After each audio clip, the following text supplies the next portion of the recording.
Hello দর্শক বন্ধুরা, ভাঙড় নিউজ টেকনোলজি ইউটিউব চ্যানেল ও ফেসবুক পেজে সকল দর্শক বিন্দুদের জানাই আন্তরিক শুভেচ্ছা ও ভালোবাসা।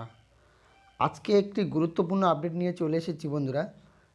আজকে গুরুত্বপূর্ণ আপডেটটি হচ্ছে ভাঙড় থানা কলকাতা পুলিশের আন্ডারে সোমবার থেকেই ভাঙড়ের 4 থানায় দায়িত্ব পেলেন কলকাতা পুলিশ। পোস্টিং পেলেন কারা কারা জানালো লালবাজার।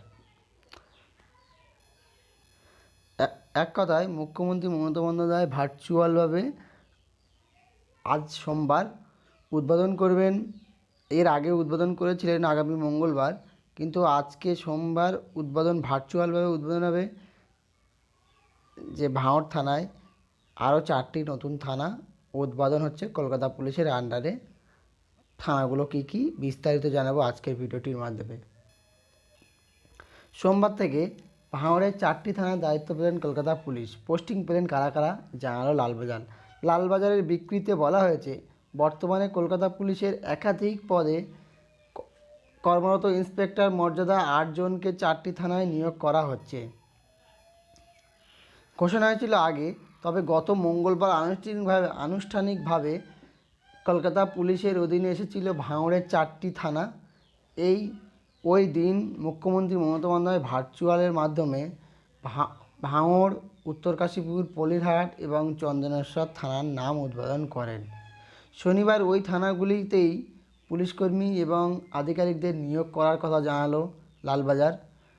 কলকাতা পুলিশের কমিশনার বিনীত গোয়েলের তরফ থেকে একটি বিজ্ঞপ্তি প্রকাশ করে ওই 4টি থানায় নিযুক্ত পুলিশ আধিকারিকদের নাম প্রকাশ করা হয়েছে। লালবাজারের বিকৃতিতে বলা হয়েছে, বর্তমান কলকাতা পুলিশের একাধিক পদে কর্মরত ইন্সপেক্টর মর্যাদায় 8 জনকে 4টি থানায় নিয়োগ করা হচ্ছে। মোট 8টি থানা এবং একটি ট্রাফিক গার্ড নিয়ে ভাঙড় ডিভিশন গঠিত হচ্ছে। একই সঙ্গে একটি মহিলা থানা ও সাইবার ক্রাইম থানাও তৈরি হবে ভাঙড়ে। আগামী সোমবার থেকেই ভাঙড়ের ডিসি অফিস এবং ট্রাফিক গার্ডও কলকাতা পুলিশের অধীনে নতুন 4টি থানার কার্যক্রম শুরু হবে। ভাঙড়ের ডিসি হচ্ছেন কলকাতার 4র্থ ব্যাটালিয়ন ডিসি সৈকত ঘোষ। পারগেড বিরোধী আন্দোলনে যখন ভাঙড় উত্তাল হয়েছিল, তখন বারুইপুরের অতিরিক্ত পুলিশ সুপার হিসেবে দীর্ঘদিন ভাঙড়ে ছিলেন তিনি। পুলিশ সূত্রে খবর, নতুন ওসি হিসাবে ভাঙড় থানা সুশান্ত মণ্ডল, উত্তর কাশীপুর থানায় অমিত কুমার চট্টোপাধ্যায়, চন্দনেশ্বরের সুনীল দেবনাথ এবং ফলিরহাট সাফরাজ আহমেদ মহাশয়, এই সকল মহাশয়েরা দায়িত্ব পেলেন। পরে পরিকাঠামো তৈরি হলে একে একে হাতিশালা, ভাঙড়, বিজয়গঞ্জ বাজার, মাধবপুর ও বোদরা থানাগুলি চালু হবে। এর জন্য রাজ্যের স্বরাষ্ট্র দপ্তর থেকে মোট 1744টি নতুন পদ তৈরি করা হয়েছে। গত জুলাই মাসে ভাঙড়কে কলকাতা পুলিশের আওতায় আনার কথা বলেছিলেন মুখ্যমন্ত্রী। ভাঙড়ে কলকাতা পুলিশের আওতায় আলাদা ভাঙড় ডিভিশন গঠনের নির্দেশ দেন তিনি। স্থির হয় যে 8টি থানা থাকতে এই ডিভিশনে, তবে আপাতত 4টি থানার কাজ শুরু করবে। শনিবার রাতেই এই 4 থানায় পুলিশের লাঠি, ওয়াকি-টকি, হেলমেট সহ নানা সরঞ্জাম এসে পৌঁছে গেছে। তত্ত্বাবধানে ছিলেন ভাঙড়ের নিযুক্ত ডিভিশন কমিশনার সৈকত ঘোষ। সোমবার থেকে নানান থানাগুলি আনুষ্ঠানিকভাবে কর্মকার্য হওয়ার কথা শুরু হয়েছে। পঞ্চায়েত ভোট ঘোষণার পর থেকেই উত্তপ্ত হয়েছিল দক্ষিণ 24 পরগনার ভাঙড় বিধানসভা। তৃণমূল এবং আইএসএফের কর্মীদের মধ্যে দফায় দফায় সংঘর্ষের ঘটনা ঘটে।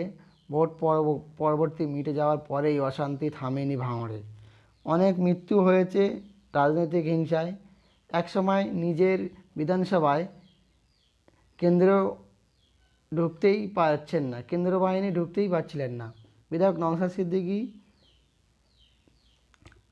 একসময়ে নিজের বিধানসভায় কেন্দ্রে ঢুকতেই পারছিলেন না বিধায়ক নওশাদ সিদ্দিকী। সেই পরিস্থিতিতে ভাঙড়ে আইন শৃঙ্খলা পরিস্থিতির কথা মাথায় রেখে গত জুলাই মাসে ভাঙড়কে কলকাতা পুলিশের অধীনে নিয়ে আসার সিদ্ধান্ত নেয় মাননীয় মুখ্যমন্ত্রী। তো আজকে ছিল ভিডিওটি এই পর্যন্ত।